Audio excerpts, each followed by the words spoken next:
বাংলায় বন্ধ থাকা সমস্ত কলকারখানা পুনরায় চালুর প্রতিশ্রুতি অমিত শাহের।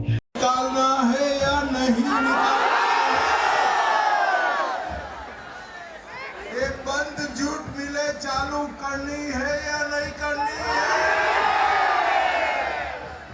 घुसपैठियों को बंगाल से निकालना है या नहीं निकालना है?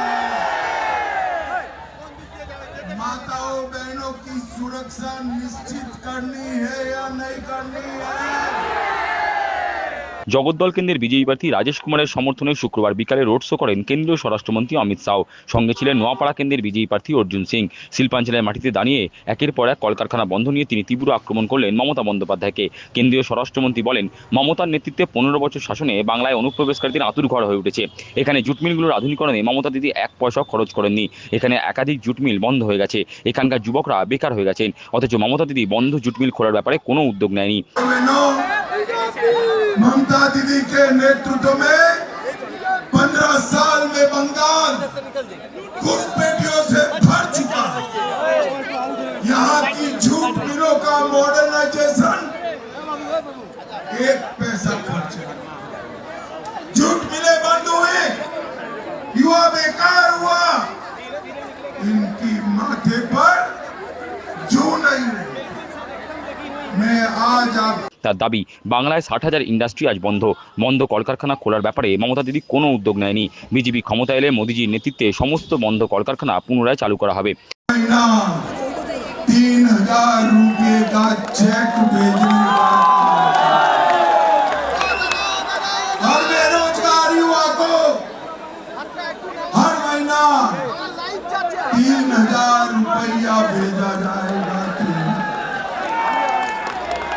भाइयों बहनों, ये बंगाल पूरे देश भर में कभी सबसे ज्यादा औद्योगिक प्रदेश, आज 7,000 इंडस्ट्री बंद हो चुकी और ममता दीदी को कुछ नहीं। मैं पता कर जाता हूं, भारतीय जनता पार्टी की सरकार बना दो। मोदी जी के नेतृत्व में हम सारी इंडस्ट्री को फिर से चालू कराने।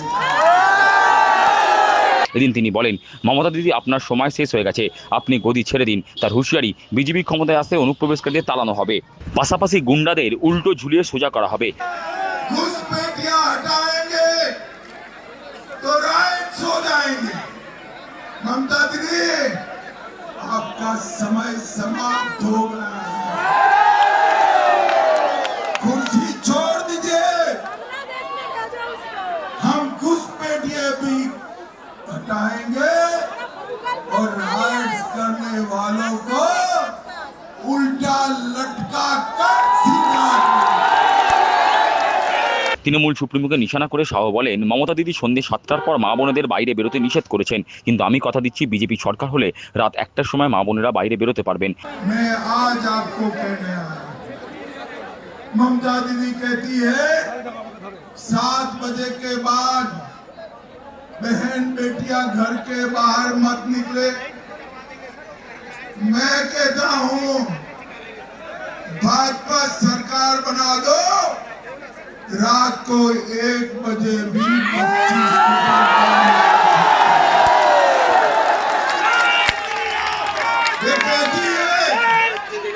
মমতার দিকে টাটা বাই বাই করতে জনগণকে আগামী 29 এপ্রিল পদ্ম ফুলে বোতাম টেপার পরামর্শ দিলেন কেন্দ্রীয় স্বরাষ্ট্রমন্ত্রী। 29 तारीख को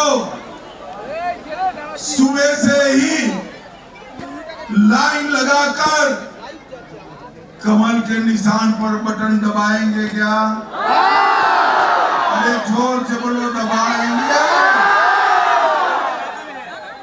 पहले चरण से ज्यादा सीटें दूसरे चरण में भाजपा को दिलाएंगे।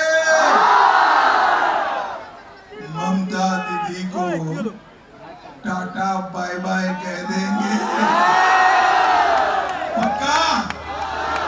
तो मेरे साथ दोनों हाथ उठाइए जरा। প্রসঙ্গত এদিন আতপুর ইএসডির কাছ থেকে রোড শো শুরু হয়। পূর্ব ঘোষপাড়া রোড ধরে সেই রোড শো আতপুর পেট্রোল পাম্পের কাছে গিয়ে শেষ হয়। কেন্দ্রীয় স্বরাষ্ট্রমন্ত্রীকে দেখতে রাস্তার ধারে সাধারণ মানুষের ভিড় উপচে পড়েছিল।